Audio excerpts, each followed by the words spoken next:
የዕለቱ መጽሔተ ዜናችን አምስት ርዕሰ ጉዳዮችን በትንታኔ ያስደምጣል። ቀዳሚው ዜናችን ከሐዋሳ የደረሰን ዘገባ ነው። በደቡብ አፍሪካ እየተባባሰ በመጣው የመጤ ጠል ጥቃት ስጋት ውስጥ መውደቃቸውን ፍልሰተኛ ኢትዮጵያውያን ለዶይቼ ቬለ ገለጡ።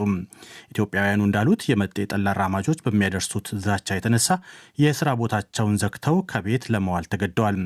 የደቡብ አፍሪካ መንግስት ጉዳዩን በኃላፊነት በመፍታት ተጠያቂነትን ያሰፍናል የሚል እምነት እንዳለው ያስታወቀው የኢትዮጵያ የውጭ ጉዳይ ሚኒስቴር በበኩሉ መንግስት ፕሪቶሪያ በሚገኘው ኤምባሲው በኩል ጉዳዩን በቅርበት እየተከታተለ ይገኛል ብሏል። ሸዋንግዛው ወጋየው ዝርዝር ዘገባ አለው። በደቡብ አፍሪካ ባለፈው ማክሰኞ 4 ኢትዮጵያውያንና ሌሎች የአፍሪካ ሀገራት ዜጎች ከተገደሉ በኋላም የመጤ ጠል አራማጆች እንቅስቃሴ እየበረታ መጥቷል። በደቡብ አፍሪካ የተለያዩ ግዛቶች የሚገኙ ኢትዮጵያውያን ፍልሰተኞች እንደሚሉት የመጤ ጠል አራማጆች በሚያደርሱት ዛቻ የተነሳም የስራ ቦታቸውን ዘግተው ከቤት ለመዋል ተገደዋል። ነዋሪነታቸውን በጆሃንስበርግ ያደረጉት አቶ ገዛኝ ሱማሞ ትውልድ ለትውልድ የተባለ መንግስታዊ ያልሆነ ድርጅት መስራችና የኢትዮጵያ ማህበረሰብ ፎረም አባል ናቸው። አሁን ላይ የመጤ ጠል አራማጆች በሚያደርሱት ዛቻ ከፍተኛ ስጋት ላይ መውደቃቸውን ነው አቶ ገዛኝ ለዶይቼ ቬለ የገለጹት። ስጋቱ የከፋ ነው። ሰዎች እንግዲህ የተለያዩ ከተሞች ላይ ሸዳውን ናቸው። በተለይ ቆንጆራ የያዙ ዛቻዎች ምናምን እሱ ስነ ልቦና ይጎዳል። ስደተኛ መሆንን ትጠላለህ። እኔ ደቡብ አፍሪካ በጣም እጅግ ከመውደዴ የተነሳ ራሴን ለኮሚኒቲ አዶፕት አድርጌ በጣም ለተተኪ ትውልድ ጥሩ ነገር አሻራ አስቀምጬ አልፋለሁ ብዬ የተመኘሁበት ሀገር ነው እና አሁን ላይ ግን የሚሰማውና የማየው ነገር ትንሽ ለማመን የሚከብድ ከሰዎቹ የሚሰነዘሩ ቃላቶች የሚወጡ ቃላቶች ትንሽ የኛም የስደተኞች ስነ ልቦና ምን ያህል ይጎዳል የሚለውን እያሰብኩኝ ነው። በፕሪቶሪያ ከተማ በአንድ የጋራ ህንፃ ላይ እሳቸውን ጨምሮ በርካታ ኢትዮጵያውያን ተሰባስበው እየኖሩ እንደሚገኙ የጠቀሱት አንድ ሌላ ኢትዮጵያዊ በበኩላቸው ከጥቃት አድራሾቹ የዛቻ መልእክት እንደደረሳቸው ተናግረዋል። በጣም ከበፊቱ እየበዛ ነው እየመጣ ያለው። አሁን ትላንት ወዲህ ፕሪቶሪያ ብዙ ነገር ነው የተወደመው። አንድ ይሄ ነው። ሁለተኛ ደግሞ ለእያንዳንዱ ከተማ አጀንዳ ይዟል። እነሱ ፒስ ማርች ይላሉ። ፒስ ማርች አይደለም። ፒስ ማርች ሰውን አይገድልም እና ቢዝነስ ሰብሮ ዘረፋ ሰርሞቢያ አይደረግም። ግን እነዚህ ሰዎች በራሳቸው ፍላጎት የፈለጉበት ነው የሚገቡት። አሁን እኛ በምንኖርበት በኢስተርን ኬፕ ፕሮቪንስ ላይ እኛ አሁን አንድ ቢልዲንግ ብዙ ሰው ነው አለው። ያንን ቢልዲንግ እነሱ እናጠፋለን፣ እናቃጥላለን፣ ፎሬኖችን እናውጣለን ነው። አብዛኞቹ ጥቃቶችና ዛቻዎች ከጀርባ በአንዳንድ ፖለቲከኞችና ተጽዕኖ ፈጣሪ ሰዎች የሚደገፉ መሆናቸውን የጠቀሱት ኢትዮጵያውያኑ የኢትዮጵያ መንግስት ከደቡብ አፍሪካ መንግስት ጋር በመነጋገር ጥቃቱን ለማስቆም ጥረት እንዲያደርግ ጠይቀዋል። ያው ኤምባሲ የዚህ ሀገር ላይ መንግስትን ወክሎ የመጣ አካል ነው። እነሱ ናቸው ከዚህ ሀገር መንግስት ላይ ቅርብ ላይ ያሉት። እኛን አሁን ብቻችን ብንል ለዚህ ምንም ነገር ተሰምነት ልናገኝ አንችልም። የመንግስት አካል የሆኑት የተመረጡት ለዚህ ጉዳይ የተመደቡ ኤምባሲ ውስጥ ያሉት ወገኖች ከሚመለከተው አካል ጋር በመተባበር ለኢትዮጵያውያን ቢያመቻቹ የሚለው አንድ ሀሳብ ነው። ሙሉ በሙሉ ማጥፋት ባይችልም እንዲቀነስ የተሻለ ነው። ምክንያቱም ያው የተለመደ ነው። ሰው አሞ ከሚሞተው ይልቅ ዘራፊዎች የሚገደል ሰው ቁጥር ይበዛል። ሁሉም በየሳምንቱ 1፣ 2፣ 3 እየሞተ ነው እና ያ አይነት ነገሮች የሚስተካከሉበት ሁኔታ ቢኖር። በደቡብ አፍሪካ የሚገኙ ፍልሰተኞች በኢትዮጵያ ላይ የተፈጸመ በሚገኘው ጥቃት ዙሪያም የኢትዮጵያ መንግስት አስፈላጊውን የዲፕሎማሲ ጥረቶች አላደረገም በሚል እየወቀሱ ይገኛሉ። ትናንት በወቅታዊ ጉዳዮች ላይ ጋዜጣዊ መግለጫ የሰጡት የውጭ ጉዳይ ሚኒስቴር ቃል አቀባይ አምባሳደር ነቢያት ጌታቸው ግን መንግስታቸው በፍልሰተኞቹ ዙሪያ እያደረገ ይገኛል ያሉትን ጠቅሰዋል። እንደ ኮሚኒቲ ከእንዲህ ያለ አደጋ ራሳቸውን እንዲጠብቁ ለዜጎች ሁልጊዜ ጥሪ ይቀርባል። እንደ መንግስት ደግሞ የሳውዝ አፍሪካ መንግስት እንዲህ ያሉ ችግሮች በሚነሱበት ጊዜ አስፈላጊውን ከለላና ጥበቃ እንዲያደርግ በመንግስት በኩል በኤምባሲዎች በኩል እነዚህ ጥያቄዎች ይቀርባሉ። የሳውዝ አፍሪካ መንግስትም ይሄንን ችግር እልባት እንደሚሰጥና ጥፋተኞችንም ተጠያቂ እንደሚያደርግ በእኛ በኩል ሙሉ እምነት አለን። እስከዛው ግን ዜጎች ከተለያዩ ጥቃቶች ራሳቸውን እንዲጠብቁ በኤምባሲያችን በኩል አስፈላጊው ጥሪና ትብብር ድጋፍ እየተደረገ ነው። መንግስታዊ ካለው ነውና የደቡብ አፍሪካ የማህበረሰብ ጥምረት ከተባለ ድርጅት የተገኘው መረጃ እንደሚያመለክተው በአሁኑ ወቅት ግማሽ ሚሊዮን የሚጠጉ ኢትዮጵያውያን በደቡብ አፍሪካ የተለያዩ ግዛቶች ውስጥ እየኖሩ ይገኛሉ። ኢትዮጵያውያኑ በየጊዜው በሚደርስባቸው ጥቃቶች ለሞት መዳረጋቸውን ዶይቼ ቬለ በተከታታይ ሲዘግብ መቆየቱ ይታወቃል። ለዶይቼ ቬለ ሸዋንግዛው ወጋየው ከሐዋሳ። ተከታዩ ዘገባ ወደ አዲስ አበባ ይመልሰናል። የኢትዮጵያ መንግስትና ህዝባዊ ወያኔ ሓርነት ትግራይ ፕሪቶሪያ ውስጥ የፈረሙትን ዘላቂ ግጭት የማቆም ስምምነት አደጋ ላይ የሚጥሉ ማናቸውንም እርምጃዎች በአስቸኳይ እንዲረግቡና እንዲወገዱ የአውሮፓ ህብረት ጥሪ ያቀረበ። ህብረቱ ሌላ አውዳሚ ግጭትን ማስወገድ እንደሚገባና በስምምነት ፈራሚዎች መካከል ያሉ ልዩነቶች በፖለቲካዊ ውይይት መፈታት እንዳለባቸው ትናንት ባወጣው መግለጫ ጠቅሷል። መሰል ስምምነቶች ለክርክር የማይመቹና ለማስፈጸም ብዙ መሰናክሎች ያሉባቸው መሆኑን ለዶይቼ ቬለ የገለጹ አንድ የህግ ባለሙያ ፈራሚዎቹ ስምምነቱን በማፍረስ የሚወነጃጀሉትንም ለዚህ ነው ብለዋል። ሰለሞን ሙጬ ዝርዝሩን አዘጋጅቷል። በትግራይ ክልል የሚስተዋሉትን ክስተቶች በከፍተኛ ስጋት እየተከታተለ መሆኑን ትናንት ባወጣው መግለጫ የገለጸው የአውሮፓ ህብረት በግሪጎሪያን ህዳር 2022 በኢትዮጵያ ፌዴራል መንግስትና በህወሓት መካከል ፕሪቶሪያ ውስጥ የተፈረመውን ዘላቂ ግጭት የማቆም ስምምነት አደጋ ላይ የሚጥሉ ማንኛውም እርምጃዎች በአስቸኳይ እንዲረግቡና እንዲወገዱ ጥሪ አድርጓል። ህወሓትን ወክለው ይህንን ስምምነት ከፈረሙት ሰዎች አንዱ የነበሩት ነገር ግን ከድርጅቱ ወጥተው ሌላ ፓርቲ ያቋቋሙትና የጠቅላይ ሚኒስትር አብይ አህመድ የምስራቅ አፍሪካ አማካሪ ሆነው የተሾሙት አቶ ጌታቸው ረዳ የህወሓት አመራር ዘላቂ ሰላም ለማምጣት የሚደረገውን ጥረት ከማጠናከር ይልቅ የጦርነት ከበሮ እየደለቀ ነው ሲሉ ትናንት ባጋሩት ጽሑፍ ከሰዋል። ስምምነቱ በሁለት ሀገራት መካከል የተደረገ አለመሆኑ ለአፈጻጸም ችግር መጋለጡ የሚጠበቅ መሆኑን የህገ መንግስት ጉዳዮች ባለሙያው አቶ አምደ ገብርኤል አድማሱ ዛሬ ለዶይቼ ቬለ ገልጸዋል። በሀገራት መካከል የሚደረጉ ስምምነቶችን ለመፈጸም በአንጻራዊነት ይቀላል የሚሉት የህግ ባለሙያው ስምምነቱን ያላከበረ አካል ቢኖር ተጠያቂ ለማድረግ የተባበሩት መንግስታትን ጨምሮ ወደ ዓለም አቀፍ የግልግል መድረኮች መውሰድ መቻሉን በምክንያትነት ጠቅሰዋል። በአንድ ሀገር መንግስትና በግዛት ውስጥ ባለ ቡድን የሚደረግ የፕሪቶሪያውን መሰል ስምምነት ግን ለማስፈጸም ለችግር የመጋለጥ እድሉ የሚሰፋው ለዚህ መሆኑንም ጠቅሰዋል።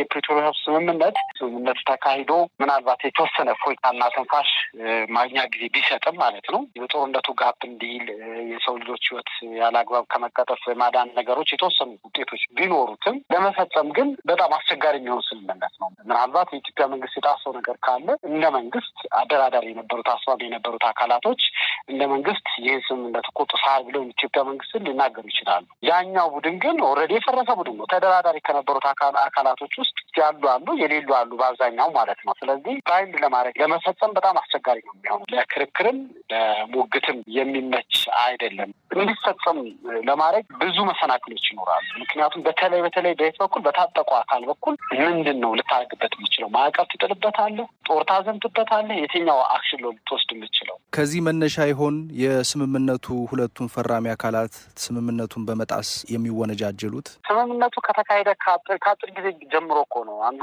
ይሄን ጥሷል፣ አንዱ ይሄን ጥሷል መባባል መወነጃጀሉ የተጀመረው። ደግሞ እልህ አለ ሁለቱም ጋር። ከዛ ስምምነት በኋላ የበለጠ መቀራረብን ነገሮች ማርገብን ሳይሆን እንደውም እልህ መጋባትን፣ በህወሓት በኩል ደግሞ ነገሮችን ከረር አድርጎ የመሄድ ነገር አለ። በመንግስትም በኩል እስከ መጨረሻው መፍትሄ የሚያመጣውን መንገድ ተከትሎ በደንብ በጉዳዩ ላይ ትኩረት ሰጥቶ የመስራት ነገር በበቂ ሁኔታ ተሰርቷል የሚል እምነትም የለኝም እና ለዚህ ትሪቲ አለመፈጸም የትሪቲው ባህሪ ነው፣ በዋናነት ባህሪው ነው። ሁለተኛ ደግሞ በሁለቱ ተደራዳሪ ወገኖች መካከል ያለው ስምምነትን የመፈጸም ፍላጎት እና መሻት በቃ ይሄ ስምምነት ይጠቅመናል ይፈጸም ብሎ የመሻቱ ነገር በጥሩ ሁኔታ ቢሆን ኖሮ እስከዛሬ ድረስ እነዚህ ነገሮች ኖሮ ስምምነቱ መሬት ሳይወርድ ይቀር ነበር የሚል እምነት የለኝም። የአውሮፓ ህብረት ባወጣው መግለጫ ሌላ አውዳሚ ግጭትን ማስወገድ እንደሚገባና በፕሪቶሪያ ዘላቂ ግጭት የማቆም ስምምነት ፈራሚ አካላት መካከል ያሉ ልዩነቶች በፖለቲካዊ ውይይት መፈታት እንዳለባቸው ገልጿል።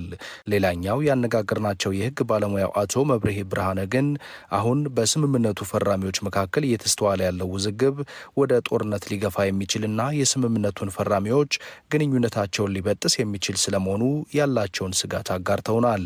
የፌዴራል መንግስትና የትግራይ ክልል ብቸኛ ገመድ የፕሪቶሪያ የሰላም ስምምነት ነበረ። ይሄ ገመድ ተበጠሰ ማለት ደግሞ ወደ ቀድመ ጦርነቱ የነበረው ሁኔታ ወደዛ እየተመለሰ እንደሆነ ትልቅ ማሳያ ተደርጎ ሊወሰድ ይችላል።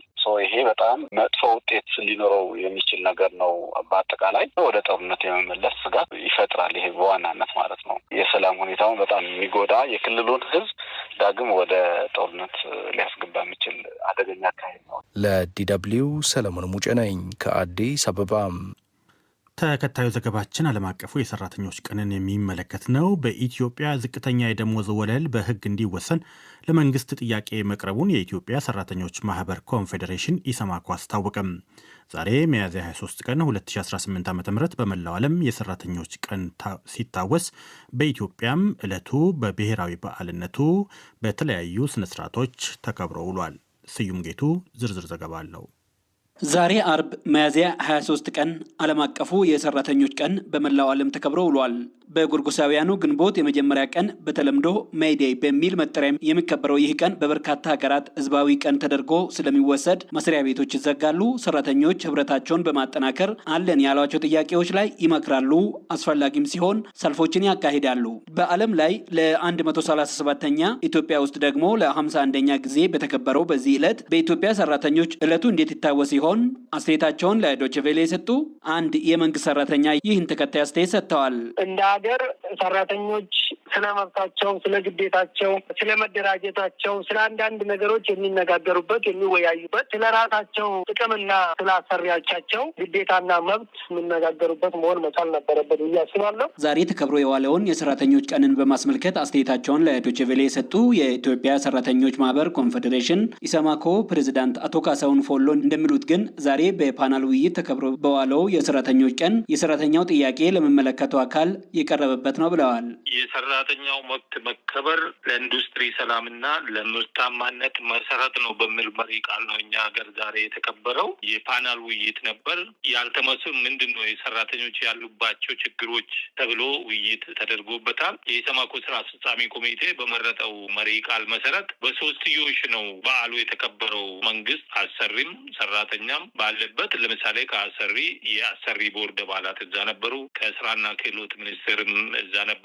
ስለዚህ በሶስትዮሽ ነው ለማክበር የሚያሰብ ነው። የሰራተኛ ጥያቄዎችም የተነሱበት፣ ማብራሪያም የተሰጠበት፣ ለመንግስትም ጥያቄ የቀረበባቸው ጉዳዮች አሉ ነው። በኢትዮጵያ ትልቅ ተግዳሮት ይታይበታል የተባለው የሰራተኞች ምቹ የስራ ቦታና ሁኔታ አለመመቻቸት ቀዳሚ ጥያቄ ሆኖ በማህበሩ የተነሳ ነው ተብሏልም። ሰራተኞች የመደራጀት መብታቸውን እንኳን እንዳይጠቀሙ በበርካታ ተቋማት ይህን መብታቸውን እንደሚነፈጉም ይነገራል። 80-90% ሰራተኞች የሚገባቸውን እያገኙ ነው ብዬ አላምንም። አንደኛ። ሁለተኛ የሚገባቸውን አለማግኘታቸውን በራሱ በቂ ክፍያ አለመከፈሉ፣ ተገቢውን ጥቅማጥቅም አለማግኘታቸውን፣ ተገቢው መብት አለመከበሩን በራሱ ለመጠየቅ የተደራጀ መስመሩን የያዘ መንገድ የለም። መሰል ችግሮች በስፋት እንደሚስተዋሉ ለዶይቼ ቬለ ያረጋገጡት የሰራተኞች ማህበር ኮንፌዴሬሽን ፕሬዚዳንቱ አቶ ካሳሁን ፎሎ አንዳንድ አሰሪዎች ሰራተኛው በማህበር እንዲደራጅ አይፈልጉም። ሲደራጅም መደራደር አይፈልጉም። ከተደራጀም በኋላ መሪዎቹን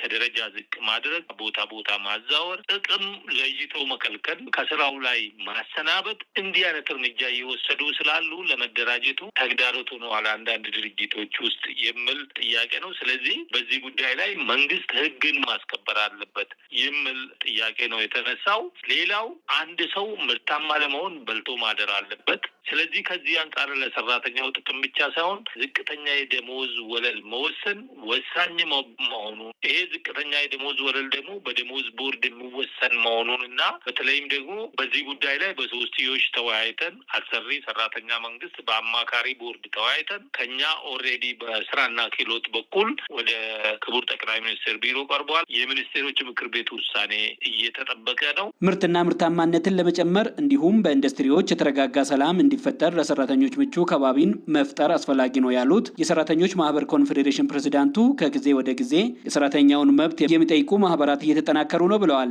አስተያየት ሰጪ ሰራተኛ እንደሚሉት ግን ለሰራተኛው በውል የሚሟገት ተቋም ስለመኖሩም በቂ ማሳያ የለም። ጠንካራ አደረጃጀቶችን መፍጠር ያስፈልግ ነበር። ይሄ ነገር የተመቻቸ ሆኖ አላገኘሁትም። ለዚህ ጥያቄ ምላሽ የሰጡት የሰራተኞች ማህበር ኮንፌዴሬሽን ፕሬዚዳንቱ ግን ጠንካራ ማህበር ማለት የሰራተኛውን ጥያቄ ለሚመለከተው አካል ማቅረብ ምላሽ እንዲያገኝ ማድረግ ነው። አሁን የምነሳውን የሰራተኛውን ጥያቄ በአደባባይ በመድረክም ስናነሳ እንደነበረው ለምሳሌ ከስራ ግብር ቅነሳ እንነሳና የስራ ግብር ቅነሳ ላይ ከፍተኛ ክርክር ሲያደርግ ነበረ። እስከ መጨረሻው ፓርላማ ድረስ ሄደን የማስረዳት ስራ የሰራ ነው። ተደራጅተን መዋቅር ስላለን ነው። ለመንግስት ሰራተኞች ባለፈው ደሞዝ ተጨምሯል። እንደሚታወቀው መነሻ ደሞዛቸውም 6,000 እንዲሆን ተወስኗል። ስለዚህ አሁን የቀረው የግሉ ዘርፍ መነሻ የደሞዝ ወለል አልተወሰነም። ይሄም የግሉ ዘርፍ መነሻ የደሞዝ ወለል እንዲኖረው በአሰሪና ሰራተኛ ህግ እኮ እንዲገባ የተደረገው በሰራተኛው በኮንፌዴሬሽኑ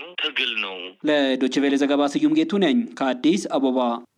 ተከታዩ ዘገባም የስዩም ጌቱ ነው። የኢትዮጵያ አየር መንገድ የደንበኞች አገልግሎቱን አሁን ካለበት የ4 ኮከብ ወደ 5 ኮከብ የአገልግሎት ደረጃ ለማሳደግ እንደሚጥር አስታውቋል። የምስረታ 80ኛ ዓመቱን በተለያዩ ዝግጅቶች እያከበረ የሚገኘው አየር መንገዱ ከቋሚ ደንበኞቹ ጋር ሲመክር የአገልግሎት ደረጃውን በማላቅ ከቀዳሚ አየር መንገዶች ተርታ ለመሰለፍ ሁልጊዜም ጥረቱን እንደሚያጠናክር አስረድቷል። ደንበኛ ክብር ብቻ ሳይሆን ንጉስ ነው በሚለው መርህ ሁልጊዜ ስንንቀሳቀስ ቆይተናል። የኢትዮጵያ አየር መንገድ ዋና ስራ አስፈጻሚ አቶ መስፍን ጣሰው 80ኛ ዓመቱን እያከበረ ያለው አየር መንገዱ ትናንት ሐሙስ ሚያዝያ 22 ቀን 2018 ዓ.ም ከቋሚ ደንበኞቹ ጋር ስለሚሰጠው የአገልግሎት ቅልጥፍናና ተግዳሮቱ በመከረበት ወቅት የተናገሩት ነው። የኢትዮጵያ እጅጉን ስኬታማ ኩባንያ ነው የሚባልለት የኢትዮጵያ አየር መንገድ ከተመሰረተበት የጎርጎሳውያኑ 1946 ጀምሮ ባለፉት 80 ዓመታት ባለፈባቸው ውጣ ውረዶች አብዛኛው ታሪኩ የስኬት እንደሆነም በርካቶችን ያስማማል። ታዲያ ይህን 80ኛ ዓመቱን የምስረታ በዓል በተለያዩ ስነ ስርዓቶች እያከበረ የሚገኘው አየር መንገዱ ትናንት ሐሙስ ከደንበኞቹ ጋር ፊት ለፊት ተገናኝቶ በመከረበት ወቅት ዋና ስራ አስፈጻሚው አቶ መስፍን አየር መንገዱ በመሪው ከደህንነት ስራዎች ቀጥለው ትልቁን ትኩረት የሚሰጠው ለደንበኞች እርካታ እንደሆነ ያስገንዝበዋል። የኢትዮጵያ አየር መንገድ ከሴፍቲ ቀጥሎ ትልቁ ትኩረት የሚሰጠው የደንበኞች አገልግሎት ነው። ይሄ ኢንዱስትሪ በከፍተኛ ደረጃ ውድድር ያለበት ኢንዱስትሪ ነው። መንገደኞች የኢትዮጵያ አየር መንገድን ደጋግመው እንዲጠቀሙ ማድረግ ካልቻል ማደግ ቀርቶ ባለንበትም መቀጠል እንደማንችል ጠንቅቀን እናውቃለን።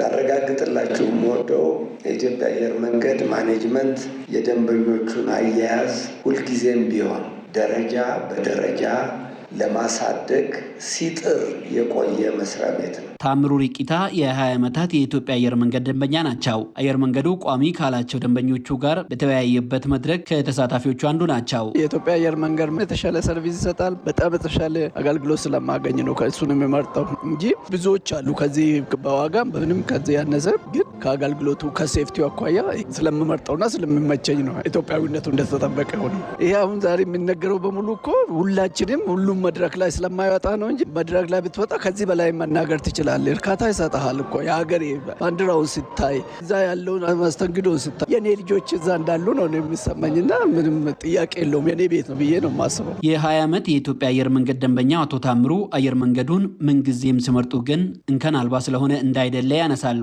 ለምሳሌ ስትወርድ እቃዎች ምናምን አካባቢ ያለው ነገር መሻሻል አለበት። በእርግጥ የአየር መንገድ ነው ያለመሆኑን አንዳንድ ጊዜ ስጠይቅ ሌሎች ምክንያቶች ስላሉ ሴኩሪቲ ምናምን ስላሉ ነው የሚሉን ነገር አለ። ግን እዛ ትቆያለህ፣ ትጠብቃለህ፣ ደክመህ መጥተህ ወደ ቤት መዘጠት ትቆያለህ። እሱ መሻሻል አለበት የሚል እምነት ነው ያለኝ እኔ። የኢትዮጵያ አየር መንገድ ዋና ስራ አስፈጻሚ አቶ መስፍን ጣሰውም ከደንበኞቹ ጋር በተደረገው ውይይት የደንበኞች አገልግሎቱ አየር መንገዱን ዛሬ ለደረሰበት ደረጃ ቢያበቃውም በፍጹም በቂ ነው የሚል እምነት የላቸውም። በግልጽ ጥሩውን ጥሩ ደካማ ጎናችንንም ሊሻሻል ይገባል ብላችሁ ጠቁማችሁናል። አሁንም ልናረጋግጥላችሁ የምፈልገው ዛሬ 4 ስታር ኤርላይንን 4 ስታር ሆነን መቅረት አንፈልግም። በምንሰራው ስራ ኤክሲድ ካደረግ 5 ስታር ሪኳየርመንቱን ማሟላት እንችላለን። ህልማችን ጥረታችንም ወደዚያ ለመድረስ ነውና አሁንም ቢሆን በሁሉ ረገድ ዘኢንታየር ከስተመር ጀርኒ በማሻሻል ወደ የላቀ ደረጃ አገልግሎታችንን ለማሳደግ ቁርጠኞች መሆናችንን ለተከበራችሁ ደንበኞቻችን ላረጋግጥላችሁ እወዳለሁ። አየር መንገዱ ከደንበኞቹ ጋር ባደረገው ውይይት ላይ ከተገኙ ከፍተኛ መንግስት ባለስልጣናት የገንዘብ ሚኒስትሩ አቶ አህመድ ሺዴ በተደረገው የፓናል ውይይት የአየር መንገዱ ቁልፍ ስኬት ይህ ነው ብለዋል። 100% መንግስት ነው፣ 100% ግን በንግድ መር ነው የሚሰራው። እነዚህ ስትራቴጂክ ዲሲዥኖች ኮንቲኒየስሊ በመደረጋቸው መንግስትም ተጠቅሟል፣ የኢትዮጵያ ህዝብም ተጠቅሟል፣ ተቋሙም አድገዋል። ለዶይቼ ቬለ ዘገባ ስዩም ጌቱ ነኝ ከአዲስ አበባ። እዚያው አዲስ አበባ እንቆያለን። በአፍሪካ አህጉር በፍጥነት እየተስፋፋ ያለው ከተሜነትና ወደ ከተማ የሚደረግ ፍልሰት የቤት አቅርቦት ቀውስ ለመፈጠሩ አንዱ ምክንያት መሆኑን የተባበሩት መንግስታት ድርጅት ገለጸ። ከከተሞችና ከቤት አቅርቦት ጋር በተያያዘ የሚሰራውና በአጭሩ ዩኤን ሀቢታት ተብሎ የሚጠራው ተቋም ዋና ዳይሬክተር አና ክላውዲያ ሮዝባች ለዶቼ ቬለ እንዳሉት ሁሉንም የልማት ግቦች ለማሳካት ዋናው መሰረት የቤት አቅርቦት ነው። ዋና ዳይሬክተሯን አዲስ አበባ ውስጥ ያነጋግራቸው እስክንድር ፍሬው ተከታዩን ዘገባ ልኮልናል። ጊዜው እንደ ጎርጎሮሳውያኑ የዘመን አቆጣጠር በ2030 እቅዱ ደግሞ ሰዎች ደረጃውን የጠበቀ ደህንነቱ አስተማማኝ የሆነና የኢኮኖሚ አቅማቸውን ያገናዘበ የመኖሪያ ቤት እንዲኖራቸው ማድረግ። ይህ የተባበሩት መንግስታት ድርጅት ካስቀመጣቸው 17 ቀጣይነት ያላቸው የልማት ግቦች አንዱ ነው። በአፍሪካ ከተሞች ያለው የመኖሪያ ቤት እጥረት፣ የኪራይ ውድነትና የዋጋ መናር ግን ሲሻሻል አልታየም። አካታች ደህንነታቸው የተጠበቀና ቀጣይነት ያላቸው ከተሞችና ማህበረሰቦችን በመፍጠር ላይ በማተኮር የሚሰራውና በአጭሩ ዩኤን ሀቢታት ተብሎ የሚጠራው የተባበሩት መንግስታት ተቋም ዋና ዳይሬክተር አና ክላውዲያ ሮዝባች የዚህ አንዱ ምክንያት ወደ ከተሞች የሚደረገው ፍልሰት መሆኑን ለዶይቼ ቬለ ተናግረዋል። The point about Africa is that Africa is still under urbanization, and together with Southeast Asia አፍሪካን በተመለከተ ያለው ነጥብ ምንድን ነው? አፍሪካ አሁንም በከተሜነት መስፋፋት ላይ ናት። ደቡብ ምስራቅ እስያን ጨምሮ አፍሪካ ከተሜነት በጣም በፍጥነት እየተስፋፋባቸው ካሉ የዓለም አካባቢዎች አንዷ ናት እና በሚቀጥሉት 20 ዓመታት በመቶ ሚሊዮኖች የሚቆጠሩ ከ600 እስከ 900 ሚሊዮን ሰዎች ወደ ከተሞች በተለይም ወደ አዳዲስ ከተሞች ይፈልሳሉ። ወደ ከተሞች የሚጎርፈውን ሰው ቁጥር በተመለከተ የምንገምተው ይሄንን ነው። 600 to 900 million. This is more or less what we estimate the influx of population into cities. ይህ ማለት ደግሞ መጀመሪያውንም የመኖሪያ ቤት አቅርቦት ችግር ያለባቸው ከተሞች በብዛት የሚመጣውን ይህንን ቁጥር ማስጠለል አለባቸው ማለት እንደሆነ ዋና ዳይሬክተሯ አብራርተዋል። ወደ ከተሞች የሚጎርፉት ሰዎች ከገጠር ብቻ ሳይሆን ከሌሎች ከተሞች የሚመጡ ሊሆኑ እንደሚችሉም ጠቁመዋል። የመኖሪያ ቤት አቅርቦትና ውድነት ችግር ዓለም አቀፍ ገጽታ እንዳለውም ዋና ዳይሬክተሯ አመልክተዋል።